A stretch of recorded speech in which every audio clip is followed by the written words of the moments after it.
President Joe Biden and China's premier will join an annual summit of 18 Asia-Pacific nations by video Wednesday in a region where the world powers have dueled over trade, Taiwan, democracy, human rights and Beijing's increasingly assertive actions in disputed territories.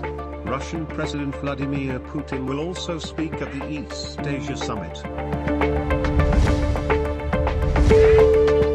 China insisted Wednesday that Taiwan had no right to join the United Nations, after the United States ratcheted up tensions with a call for the democratic island to have greater involvement in the world body. The United Nations is an international governmental organization composed of sovereign states. Taiwan is a part of China. Spokesman for the Taiwan Affairs Office in Beijing told reporters.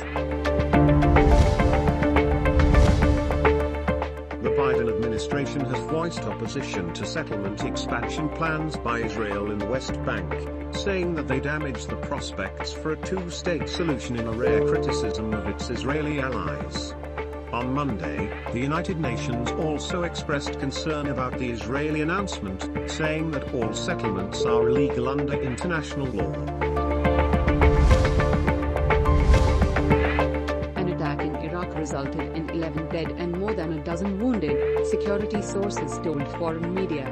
A local security source told AFP it is believed the Islamic State group attacked a village in eastern Iraq, killing 11 and injuring 13.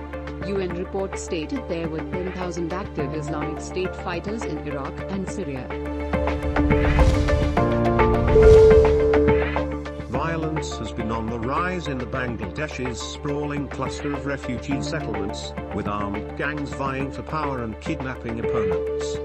The gang shot and stabbed people attending an Islamic school in the camp, killing 3 teachers, 2 volunteers and a student, according to police. Ecuador's indigenous communities held the most recent national shutdown by bringing main transit arteries to a halt in the countryside to mark the beginning of a day of protest against prices. Demonstrators are unhappy at the economic policies of the country's conservative president and want fuel price hikes reversed. Ousted Prime Minister of Sudan has returned home after being detained by General Burhan. Meanwhile, 3 Sudanese ambassadors in Europe have defected. Earlier in the day, Sudan's top general, al-Burhan, said he was keeping PM at his home for the protection. General Burhan stood by the army's decision to carry out the coup, saying it was required to avoid civil unrest. An expert panel voted overwhelmingly to recommend the U.S. Food and Drug Administration authorize the Pfizer and BioNTech COVID-19 vaccine for children ages 5 to 11, saying the benefits of the shot outweigh the risks. The vaccine could be available to the younger age group as soon as next week. The FDA is not obligated to follow the advice of its outside experts, but usually does. The vote was 17 in favor with 1 abstention. Pakistan has recorded least count of deaths to the coronavirus. 13 people have succumbed in the last 24 hours. According to NCOC, the country reported 516 new infections.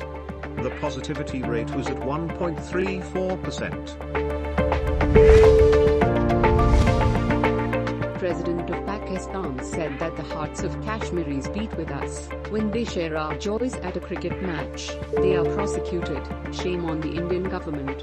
On the occasion of the Black Day commemorating the illegal occupation of Kashmir by India on October 27, 1947, the president attended a Kashmir rally in Islamabad along with the Speaker of the National Assembly and other important government figures. Prime Minister said that they stood shoulder to shoulder with their Kashmiri brethren. Advisor to the Prime Minister on Finance says the government is close to an extension loan agreement with the International Monetary Fund.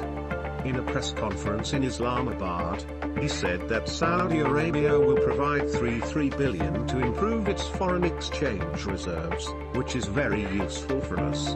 Saudi is depositing $3 billion in State Bank of Pakistan to help support its foreign reserves.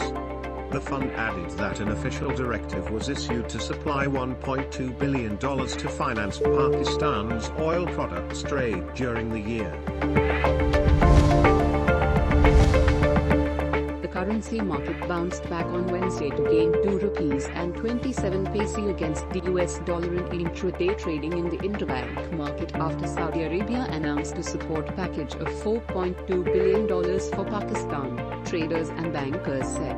The dollar was being quoted at 173 rupees 173.30 around midday. The National Electric Power Regulatory Authority notified an increase of 69 paise per unit in electricity tariff for the month of July for K Electric on account of fuel charges. The FCA would be recovered in the bills of November 2021. It was further said. The FCA would be applicable to all the consumer categories except lifeline consumers. Police around the world have arrested 150 suspects involved in buying or selling illegal goods online in one of the largest ever stings on the dark web, according to Europol. Dark Hunt Hunter also recovered millions of euros in cash and Bitcoin, as well as drugs and guns, the European Union's police agency said. A group of scientists studying the geology of rubies in Greenland, a country known to hold the oldest deposits of rubies in the world, found a ruby that contained graphite, a mineral made up of pure carbon. The presence of carbon indicates that early life existed on the planet around 2.5 billion years ago. The team determined the ruby was older than 2.5 billion years old, back in a time when there wasn't much oxygen on Earth and life existed only in microorganisms and algae films. The team's findings were recently published in the journal or Geology Reviews.